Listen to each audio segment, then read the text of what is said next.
देवियों भाइयों, चारों वेदों में पहला वाला मंत्र, पहला वाला वेद ऋग्वेद, और ऋग्वेद का पहला वाला मंत्र जिसमें ज्ञान और विज्ञान की सारी धाराएं बंधी हुई पड़ी हैं, इतना महत्वपूर्ण है।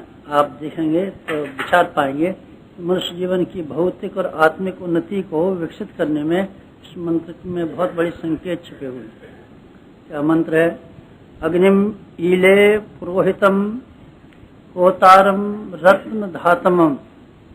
अग्निम ईले पुरोहितम यज्ञस्य देव ऋत्वजम कोतारम रत्न धातमम।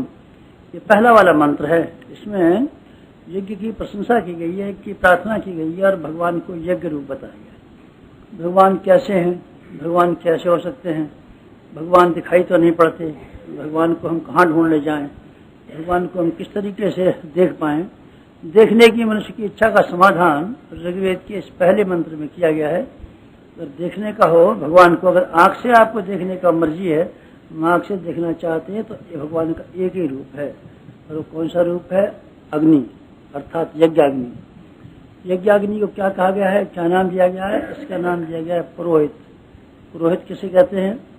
पुरोहित उसे कहते हैं जो मार्ग दिखाता है, रास्ता दिखाता है, उपदेश करता है और हमको गलत रास्ते से घसीट करके सही रास्ते पर ले आता है। ऐसे आदमी, ऐसे मार्गदर्शक का नाम पुरोहित है। अग्नि हमारा पुरोहित। अग्नि हमारा पुरोहित है। कोई शिक्षा ग्रहण करनी हो, ज्ञान ग्रहण करना हो, आपको कोई आदर्श सिद्धांतों की बाबत जानकारी प्राप्त करनी हो, तो मनुष्यों के पास भटकने की जरूरत नहीं है। मनुष्य बड़े बेअकल है और हजार तरह की बात बनाते हैं। एक बात ऐसे कहता है, दूसरा ऐसे कह देता है, तीसरा ऐसे कह देता है, चौथा ऐसे कह देता है। कोई समाधान ही नहीं होता। एक पंडित का दूसरा पंडित विरोधी बैठा हुआ है, एक मजहब का दूसरा मजहब विरोधी बैठा हुआ है, एक देवता को दूसरा देवता काट करने के लिए बैठा हुआ है। देवताओं की लड़ाई आप देखिए, जहाँ देवी पुराण में देवी देवी की महत्ता बताई गई है, ब्रह्मा विष्णु महेश का उनका गुलाम नौकर बताया गया है। और आप शिव पुराण देख लीजिए, शिव पुराण में शंकर जी सबसे बड़े हैं और विष्णु जी इसके नौकर हैं और इसके फलाने जी नौकर हैं। आप ये देखेंगे तो पता नहीं चलता कि क्या चक्कर है। तो आपको किसके पास जाना चाहिए ज्ञान को प्राप्त करने के लिए? पुरोहित के पास कैसे जाना चाहिए? जो भगवान का प्रतिनिधि हो, अथवा भगवान का रूप हो, अथवा भगवान की ओर के भेजे हुए संदेशों को इस तरीके से कहता हो जिसमें हमको शक और शुबा करने की गुंजाइश न रहे। ये कौन सा देवता है? यज्ञो वही विष्णु। विष्णु निश्चयन, वही निश्चयन, निश्चय पूर्वक, विश्वास पूर्वक, पट्टा ठोक करके, छाती ठोक करके हम कह सकते हैं कि ये विष्णु यज्ञ। ये किसने कहा? शतपथ ब्राह्मण ने कार्यकार। वही इसमें लगा हुआ है। वही कहते हैं निश्चय, जरूर, गारंटी से, छाती ठोक कर। विष्णु जो है यही भगवान है, यही भगवान है। कैसे भगवान हो सकता है? जीवंत भगवान। एक तो भगवान वो है जो सबके भीतर संव्याप्त है और सब जगह समाया हुआ है। लेकिन अगर आपको प्रत्यक्ष देखने का हो, आपको जो सामने खड़ा होकर के आपका मार्गदर्शन कर सके और आपको सुझाव दे सके और आपके लिए लक्ष्य निर्धारित कर सके, उसका नाम यज्ञ। यज्ञ की क्या विशेषता है? अग्नि ईले पुरोहितम। अग्नि जो हमारा पुरोहित है, जो मार्गदर्शक है, हमको क्या सिखाता है? बोलता तो नहीं अग्नि, बातचीत भी नहीं करता, लिखना पढ़ना भी नहीं जानता, लेकिन वास्तविक शिक्षा है, जिसको हम शिक्षा कहते हैं, आदमी के व्यक्तित्व से प्रकट होती है और चरित्र से प्रकट होती है, जीभ से प्रकट नहीं होती। लोगों का ये ख्याल है कि हम लोगों को शिक्षा देंगे काय से देंगे? जीभ से। जीभ तो बेटे मांस की है, जीभ से हम देंगे। जीभ मांस की है और जीभ मांस की जीभ, मांस के जीभ मांस को प्रभावित कर सकती हो तो मैं नहीं कह सकता, लेकिन आदमी की आत्मा को प्रभावित नहीं कर सकती। जीभ का कौन विश्वास करता है? जीभ तो बड़ी बाह्याद है, बड़ी चटोरी है, जीभ बड़ी नामाकुल है। पंडित जी कहें चाहे बिना पंडित जी कहें, जीभ का असर बहुत थोड़ा सा होता है, जानकारी तक होता है। जीभ से शब्द निकलते हैं, कान में घुस जाते हैं और कान के घुसने के बाद में दिमाग पर चक्कर काटते हैं और दूसरे कान में असर निकल के बाहर चले जाते हैं। खत्म हो गया। क्या असर होता है शब्दों का? शब्दों का नहीं होता, क्रिया का असर होता है। अगर आपको किसी पर असर डालना हो, अगर आपको कोई छाप डालनी हो, अगर आपको कोई वास्तव में शिक्षण करना हो तो उसका तरीका जवान नहीं है। जवान की लपलप बहुत ज़्यादा कारगर नहीं हो सकती। आपको कथा कहना आता है, पुस्तक पढ़ना आता है, अच्छी बात है, हम आपकी प्रशंसा भी कर सकते हैं, लेकिन हम आपसे ये उम्मीदें नहीं रखेंगे। आपकी जवान का ये असर होगा कि लोग आपको कहना भी मान लगेंगे और आपके रास्ते बताए हुए रास्ते पर चल लगेंगे। और ऐसा रहा होता, कहने से लोगों ने मान लिया होता और पढ़ने से लोगों ने मान लिया होता तो गीता प्रेस ने, गोरखपुर की गीता प्रेस ने अब तक गीता की जो पुस्तकें छापी हैं उनकी तादाद 1 करोड़ के करीब जा पहुंची। 1 करोड़ के करीब गीता की पुस्तकें छाप करके फेंक दी उन्होंने। सारे के सारे अर्जुन हो गए होते गीता पढ़ने के बाद, पर एक भी अर्जुन नहीं हो सका। क्या हुआ? लिखनी बेकार नहीं है बेटे, जानकारी देने में समर्थ हो सकती है। जीव का भी ये हाल है। कितने सारे पंडित, कितने सारे रामायणी, कितने सारे कथा वक्ता, कितने सारे लेक्चर देने वाले, धार्मिक लेक्चरों से लेकर के राजनीतिक लेक्चरों की धूम है। माइकों का बेचारे का देवाला निकला जा रहा है, कचूमर निकला जा रहा है। बोलने वाले कहते हैं कम पड़ते हैं माइक और लाइए। हर साल माइक कंपनियां और बनाती हैं, कम पड़ता है, कभी और कम पड़ता है। ये बकबाद करने वालों को बहुत से माइकों की जरूरत है, अभी और बनाइए। बकबाद करने वाले माइकों का ढेर लगाए दे रहे हैं और लाउड स्पीकरों का ढेर लगाया जा रहा है। इससे उद्धार हो सकता है? नहीं बेटे, उद्धार नहीं हो सकता। किस तरह से उद्धार होगा? एक ही तरीका दुनिया में था और एक ही जगह। आदमी अपने व्यक्तित्व और अपने चरित्र के माध्यम से शिक्षण करे। दूसरे आदमी देखें, अगर ये आदमी इस बात पर विश्वास करता है, इसके स्वभाव में ये बात क्यों नहीं आती, व्यवहार में ये बात क्यों नहीं आती। अगर ये जो बात दूसरों से कहता है अगर बात सही है तो सबसे पहले इसी ने फायदा उठाया होता और सबसे पहले अपने जीवन में ही धारण करने में समर्थ रहा होता। अपने जीवन में ही धारण नहीं कर रहा है तो हमारे लिए क्या फायदेमंद हो सकता है? इतना फायदेमंद होता है तो इसने क्यों नहीं इस्तेमाल? ये स्वयं नहीं इस्तेमाल करता, इसलिए मालूम पड़ता है दाल में काला है। औरों को सिखाना चाहता, अपने आप को नहीं सिखाना चाहता। अविश्वास वहीं से पैदा हो जाता है और आदमी इस बात को मानने से इनकार पहले से कर देते हैं। इसलिए मैं ये कह रहा था आपसे कि हमारा पुरोहित जो हमारे जीवन को वस्तुतः विकसित कर सकता हो, जो हमारे जीवन का वास्तविक कल्याण करना चाहता हो, ऐसा पुरोहित होना चाहिए जो अपने चरित्र के माध्यम से हमको शिक्षण कर सकता हो। इस मामले में यज्ञाग्नि अपनी कसौटी पर सही खरी साबित होती है। यज्ञ हमको 6 नसीहत देता है। 6 नसीहतें बहुत सारे व्याख्यान दीजिए। नहीं बेटे, बहुत सारे व्याख्यान देने की जरूरत नहीं है, 6 व्याख्यान बहुत हैं। और यज्ञाग्नि जिसका हम प्रचार करते हैं, जिसको आपको हम रोज हवन कराते हैं, कन्याएं हमारी नियमित रूप से हवन करती हैं। आप तो नियमित नहीं कर पाते, वर्षा हो जाती है तो हमको बंद भी करना पड़ सकता है, पर हमारी कन्याएं जिस यज्ञाग्नि को रोज प्रज्वलित करती हैं, गाती तो बहुमेच का रोज यज्ञ होता है। और जिस यज्ञ को हम घर घर में रोज के लिए फैलाना चाहते हैं बलवैश्य के रूप में, क्या शिक्षा देता है? 6 नसीहतें देता है। 6 नसीहतें आप पार कर लें तो आपका बेड़ा पार हो सकता है। क्या नसीहतें हैं? 6। एक नसीहत है यज्ञाग्नि की, अग्नि की नसीहत एक ये है कि ये प्रकाशवान बनी रहती है। एक कभी भी प्रकाश का बंद नहीं हो सकता। आग जलेगी तो रोशनी जरूर होगी, आग बुझ जाएगी तो रोशनी बुझ जाएगी, लेकिन आग जलेगी तो ये हो ही नहीं सकता कि उसमें से प्रकाश नहीं निकलता हो। प्रकाश का अर्थ क्या हो सकता है? प्रकाश का आध्यात्मिक अर्थ क्या हो सकता है? आदमी में प्रकाश तो नहीं है, आदमी कोई बत्ती तो नहीं है, बल्ब तो नहीं है जो आदमी जलेगा। फिर यज्ञ का अनुसरण करने वाले का क्या होना चाहिए? प्रकाश होना चाहिए। प्रकाश किसे कहते हैं बेटे? व्यक्ति के जीवन में, आध्यात्मिक जीवन में प्रकाश का अर्थ जहाँ कहीं भी इस्तेमाल किया गया ज्ञान के अर्थ में किया गया है। लेटेंट लाइट, डिवाइन लाइट, तमसो मा ज्योतिर्गमय। प्रकाश का अर्थ चमक नहीं है जैसे आप बार बार समझते रहते हैं। अज्ञा चक्र में ज्योति का ध्यान क्यों साहब? इसमें तो कुछ चमकता नहीं मालूम पड़ता हमको। तो हम जो ध्यान लगाते हैं इन भवों के बीच में कोई प्रकाश चमकता होता, दीपक कुछ जलता दिखाई नहीं पड़ता। गुरु जी हमको तो आप रोज ध्यान कराते हैं। बेटे हम ये ध्यान नहीं कराते हैं कि चमक के अर्थ में हम प्रकाश नहीं कहते। ज्योति का अर्थ चमक नहीं हो सकता। ये सब चमक दिख जाएगी तो हमको तो बड़ा भारी उद्धार हो जाएगा और हमको बड़ा ध्यान योगाभ्यास में। अरे बेटे चमक नहीं है, चमक का पंचभौतिक चीज, ये पदार्थ है, ये तो अग्नि है, आग है, चमक आग है। तो किस चीज से? योगाभ्यास का चमक से कोई ताल्लुक नहीं, कोई खास ताल्लुक नहीं है। चमक दिख जाए तो अच्छी बात है, नहीं दिख जाए तो अभी कोई खराब बात नहीं है। आप इसका ध्यान कराते हैं। आज्ञा चक्र में वो क्या चीज हो सकती है बेटी? वो ज्ञान है। प्रकाश का अर्थ हमेशा आध्यात्मिक परिभाषा में ज्ञान के अर्थ में है। आत्मा में प्रकाश हो गया, आत्मबोध हो गया, ज्ञान का अर्थ है। ज्ञान कौन सा? स्कूल में पढ़ाया था नहीं बेटे, स्कूलों वाला नहीं। स्कूलों वाले ज्ञान को तो शिक्षा भी कहते हैं और जानकारी कहते हैं। और ये तो पदार्थ विज्ञान के भीतर आती है, क्योंकि पदार्थों को सिखाती है। जो हम स्कूल में जाते हैं पढ़ने के लिए तो हम भूगोल सीख करके आते हैं, गणित सीख करके आते हैं, इतिहास सीख करके आते हैं, और ये सारी पंचभौतिक प्रक्रिया हैं जो शिक्षा जो हमको सांसारिक जानकारी देती है, जो रोटी कमाने के काम आती है और जो हमारी क्षमता को विकसित करने के काम आती है, शिक्षा है। विद्या जिसको हम प्रकाश कहते हैं, जिसको हम ज्ञान के अर्थ में प्रयोग करते रहते हैं। गायत्री में भी ज्ञान के लिए धी के लिए कहा गया है। ये धी क्या चीज है? वो धी वो है जो हमारी आत्मिक समस्याओं का समाधान करती है। ज्ञान का अर्थ केवल ये है जो हमारी आंतरिक समस्याएं, आंतरिक गुत्थियां जो उलझी पड़ी, सुलझने में नहीं आती। हमारे भीतर कितना अंधियारा, बाहर तो अंधियारा नहीं है। दिन में तो सूरज चमकता है, रात को चंद्रमा चमकता है। रात सूरज चंद्रमा नहीं भी चमकते हों तो हम बत्ती जला सकते हैं, अपनी रोशनी जला सकते हैं, तेल का दीपक जला सकते हैं, मिट्टी के तेल का दीपक जला सकते हैं। ये अंधेरा तो दूर हो सकता है, पर हमारे भीतर में जो सघन अंधकार छाया हुआ है, इसकी वजह से हमको रास्ता नहीं दिखाई पड़ा। कहाँ चला जाना चाहिए कुछ पता नहीं चला, कहाँ जाना चाहिए कुछ पता नहीं चला।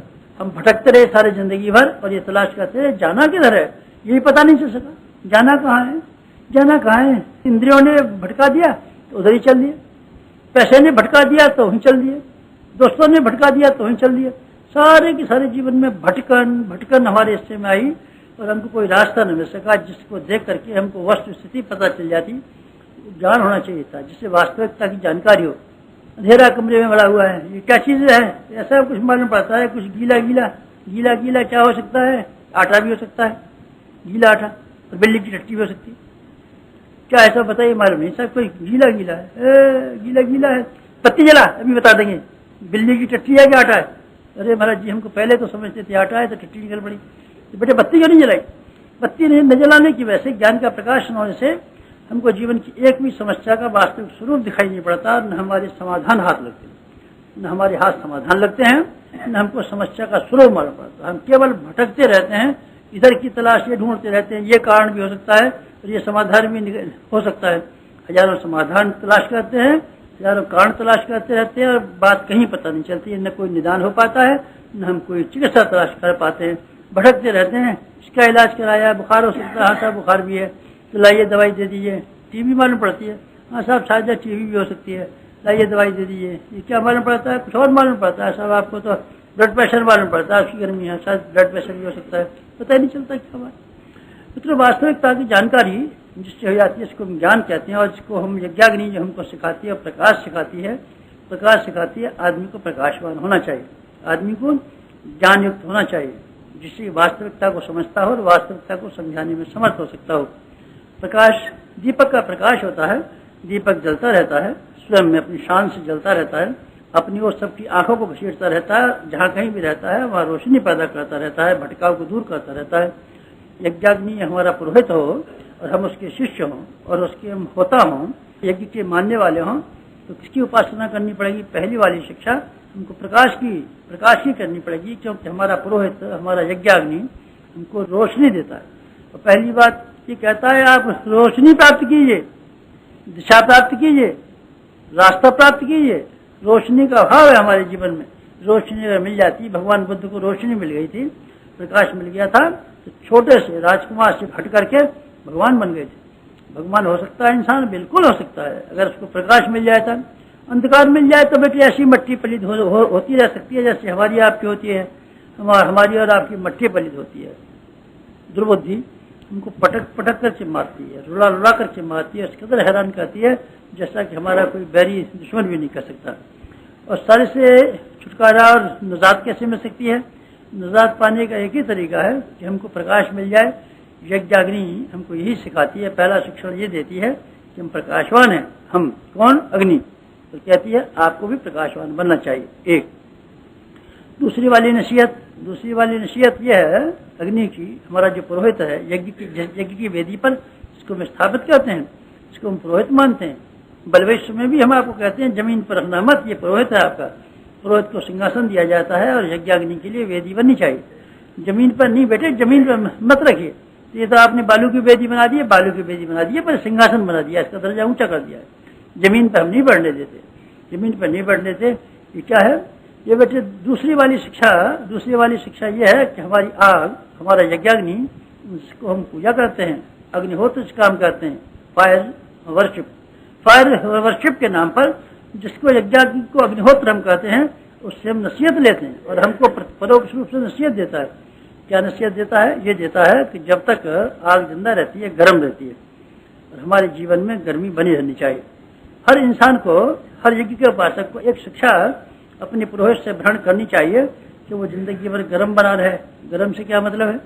गर्म से मतलब गुस्सा नहीं है बेटे, गर्म से मतलब है सक्रिय क्रिया से गर्मी पैदा होती है। गर्मी की साइंस, गर्मी कहाँ से आती है ये बताइए? गर्मी आखिर है क्या? गर्मी बेटे रगड़ से पैदा होती है, और किसी तरह पैदा। गर्मी पैदा होने का एक ही तरीका है, रगड़ का होना। रगड़ का मतलब है क्रियाशीलता का होना, सक्रियता का होना। रगड़ के मतलब है क्रियाशीलता। निष्क्रियता, दोनों हाथ रखे हुए हैं, निष्क्रिय है, गर्मी नहीं, इसमें नहीं पैदा होगी। कब होगी? रगड़ किसे कहते हैं? क्रिया को कहते हैं, हलचल को कहते हैं। हलचल से गर्मी पैदा होती है। हलचल से गर्मी पैदा होती है। हमारे जीवन में कर्मनिष्ठा अर्थात हलचल, अर्थात हमारी क्रियाशीलता निरंतर बनी रहनी चाहिए। हमारे जीवन में एक भी क्षण कोई ऐसा ना ले पावे जिसमें ये दोष हमारे ऊपर लगाया जा सके कि हम निष्क्रिय बैठे हुए हैं। हमारी जिंदगी के भीतर वाले से कोई निष्क्रिय नहीं बैठता। आप तलाश कर सकते हैं, हमारे शरीर के भीतर का रक्त बराबर चलता रहता है, मांसपेशियां बराबर काम करती रहती हैं। आप सो जाते हो अथवा जाग जाते हो, इससे क्या लेना देना? हमारे दिमाग के सेल्स भी काम करते रहते हैं। आप सो गए हैं भाई साहब, लेकिन हमारा दिमाग काम कर रहा है, सपने देख रहा है। सपने के अलावा सपने की नहीं मालूम है, शरीर पर कंट्रोल करता है।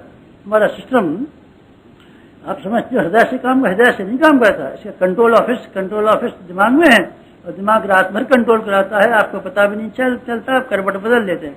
करवट कब बदल लेते हैं? रात को थकान आ जाती है और ये करवट हमारा दुखने लगता है। दुखने से क्या हो जाता है? दिमाग को सब पता है कि आपका करवट गड़बड़ फैलाता है, इसलिए हुक्म देता है करवट बदल लीजिए। आपको पता भी नहीं चलता, करवट बदलते रहते हैं। करवट बदलते रहते हैं, पैर पर पैर रख करके सो गए और एक पैर पर दूसरे का दबाव पड़ रहा है, और हमारा दिमाग देखता है ये दबाव ज्यादा देर तक पड़ेगा तो खून का दौरा कम पड़ जाएगा, इसलिए हुक्म देता है इस पैर को इधर हटना चाहिए, इधर को हटना चाहिए। अपने आप आपकी बिना जानकारी के होता रहता है। दिमाग हमारा बराबर काम करता रहता है। काम करने से कभी बंद नहीं हो सकती। सूरज बराबर काम करता रहता है, बंद हो जाएगा नहीं बेटे, एक सेकंड को छुट्टी नहीं। चांद को एक सेकंड के लिए छुट्टी नहीं। जमीन जिनसे ब्रह्मा जी ने बनाई थी, उस दिन से लेकर के जब तक जमीन की मौत आएगी तब तक एक दिन की भी छुट्टी नहीं मिलने वाली है। हमको बाहर के जीवन में छुट्टी नहीं मिलती, और आदमी को भी कभी छुट्टी नहीं मिलनी चाहिए। बहुत सारे डिपार्टमेंट ऐसे हैं जिनमें कभी छुट्टी नहीं मिलती। सब छुट्टी हर एक को मिलती है, साप्ताहिक को नहीं बैठे। बहुत से डिपार्टमेंट ऐसे हैं जिनको कभी छुट्टी नहीं मिलती। कौन से को नहीं मिलती? देखिए, अभी बताता हूँ। ऐसे जेल खाना, आप गिरफ्तार हो जाइए, आज तो इतवार है साहब, आज तो आपको बाहर घूमना पड़ेगा, कल भर्ती करेंगे। अरे अभी भर्ती होना पड़ेगा हमको, हमने डाका डाल के आए और आप पकड़िए हमको जेल में बंद कीजिए। डाक खाने में कभी, जेल खाना कभी छुट्टी नहीं होती। सफा खाना, घायल हो गए सब, बंदूक लगी है, गोली लगी है, हमारे सांप ने काट खाया, तो आइए भर्ती हो जाइए। छुट्टी आपकी नहीं, छुट्टी नहीं। सफा खाने की छुट्टी नहीं होती, डाक खाने की नहीं होती, डाक खाने की भी नहीं होती है, जेल खाने की भी नहीं होती है, और किसकी नहीं होती है? पखाने की भी नहीं होती, रसोई खाने की भी नहीं होती, बहुत सारी नहीं होती छुट्टी। और मित्रों, मनुष्य के जीवन की भी कभी छुट्टी नहीं होनी चाहिए। मनुष्य का जीवन का हर समय आदमी को सक्रिय होना चाहिए, हर समय आदमी को सक्रिय बनाना चाहिए, क्रियाशील बनाना चाहिए। क्रिया के बारे में, सक्रियता के बारे में आदमी को हथियार नहीं डालनी चाहिए। आदमी के हथियार नहीं डालने चाहिए। हम काम करेंगे, कब तक काम करेंगे? जब तक सांस चलेगी तब तक। टायर्ड हो गए तो हम दूना काम करेंगे। पहले हमको कमाने की फिक्र थी, इसलिए रोटी कमानी पड़ती थी। अब हमको रोटी के लिए पेंशन मिलती है, इसलिए अब पेंशन मिलने के बाद में हम समाज का काम करेंगे, और काम करेंगे, और काम करना चाहिए। ये क्या है? ये बेटे गर्मी है, और ये क्रियाशीलता की आदमी को कर्मनिष्ठ होना चाहिए और कर्मयोग्य होना चाहिए, और निरंतर काम करना चाहिए। मशक्कत करने से हम थक जाएंगे नहीं बेटे, कोई थकेगा नहीं। और चलिए, मैं आपको ये भी मान लेता हूँ कि आप थक भी जाएंगे तो आपकी शान है। वो हमारे यहाँ का नाई थे, छेदीलाल कहते थे उनको। उनके पास 7 पीढ़ी का उस्तरा था। उस्तरा घिसते इतना रह गया था कि पीछे वाली पीठ रह गई थी, और जरा सी नौक की पीठ थी। सबको दिखाते थे हमारी 7 पीढ़ी से जो उस्तरा हमारे पास है, घिसते इतना रह गया था, जरा सा रह गया था, बस नाम बात की रह गई थी। और जंग खाया हुआ उस्तरा, जंग खाए हुए उस्तरे के ऊपर लानत। और जो आदमी काम करते करते घिस गया, उसकी शान, उसकी इज्जत। आदमी काम करते करते घिस जाए, काम करते करते मर जाए, उस आदमी की इज्जत और उस आदमी की शान। और जो हरामखोर बैठा हमारे बेटे कमाते हैं और हमारे पोते कमाते हैं और हमारा बाप कमा करके रख गया है, और हमारे पास बहुत आमदनी है, पेंशन हमारे पास है, और खेती जायदाद, हमें तो काम करता ही नहीं करता। ऐसा में काम नहीं करता। बेटे काम तो करना ही चाहिए। समाज के लिए करना चाहिए, अपने लिए करना चाहिए, किसी के लिए भी करना चाहिए। आदमी को निष्क्रिय नहीं बैठना चाहिए। निष्क्रियता हमारे समाज में आई और आलस हमारे समाज में आया और हमारे समाज में दरिद्रता गई। हर आदमी अपने समाज में इस बात की शान समझता है कि हमको निष्क्रिय बैठा रहने का मौका मिले और हमको काम न करना पड़े। जिसके पास कड़ा काम है, कड़ा काम से भागना चाहते हैं, कड़े काम से हर आदमी भागता है। हमारे देश की पिछड़ेपन का, दरिद्रता की ये निशानी। काम का सम्मान कम कर दिया गया। काम का सम्मान करने से कैसी आफत आ गई, आपको दिखाई नहीं पड़ती है समाज में। काम का सम्मान, काम जो न करते हैं उनको बड़ा आदमी माना गया और जो आदमी काम करते हैं उनको चमार कहा गया, कोली कहा गया, धोबी कहा गया, मोची कहा गया और उनको भंगी बनाया गया, अलग कर दिया गया, क्योंकि ये श्रमिक हैं और ये मजदूर हैं। हमारे देश का दुर्भाग्य यहाँ से शुरू होता है, हमारे देश की दरिद्रता यहाँ से शुरू होती है। और हमने अपनी बेटी का ब्याह करने की बात विचार की और यह तलाश किया हमारी बेटी ऐसे घर में जानी चाहिए जहाँ पलंग पर बैठ के राज किया करे। क्या मतलब है? हम चाहते हैं कि हमारी बेटी जहाँ कहीं भी जाए काम न करना पड़े। तो कौन काम करे? खाना पकाने वाली हो इसके घर में तो रोटी बना जाया करे। अच्छा, और चौका बर्तन वाली इसकी चौका बर्तन कर जाया करे। और बच्चे खिलाने वाली इसको बच्चे खिला जाया करे। झाड़ू लगाने वाली इस घर में झाड़ू लगा जाने के बजाय और सब काम। हाँ सर, हमारी घर में बेटी बहुत सुखी है और जरा भी काम नहीं करना पड़ता। बेटी अब एक और जाना, अब की बात जाना बेटी के पास और ये पूछना, बेटी एक काम के लिए तेरी नौकर रखा है कि नहीं रखा है? कौन सा सब काम के लिए नौकर है बेटी? एक काम के लिए भी नौकर नहीं रखा है। एक काम के लिए तू और जाना, पूछ करके आना। इसका पूछ के हूँ, ये पूछ के आना कि तेने खाना खाने के लिए नौकर रखा है कि नहीं रखा है? खाना खाएगी, चलाएगी मुंह, दांत घिस जाएंगे। नौकरानी रख, नौकरानी या बैठ जा, खाना खा ले मेरे बदले की, चाय पी ले मेरे बदले की, रोटी खा ले मेरे बदले की। नौकरानी खाने करेगी, सब बदमाश है, हराम खो। मतलब जहाँ कहीं भी देखिए हर आदमी जान छोड़ना चाहता है, मशक्कत से जान छोड़ना चाहता है। मशक्कत से आप जान छोड़ाएंगे तो मैं एक बात कहता हूँ आपसे, मशक्कत की दबाव से तो आप बच सकते हैं, लेकिन उसका बदला जो आपको चुकाना पड़ेगा, बीमारियों के रूप में चुकाना पड़ेगा। ख्याल रखना।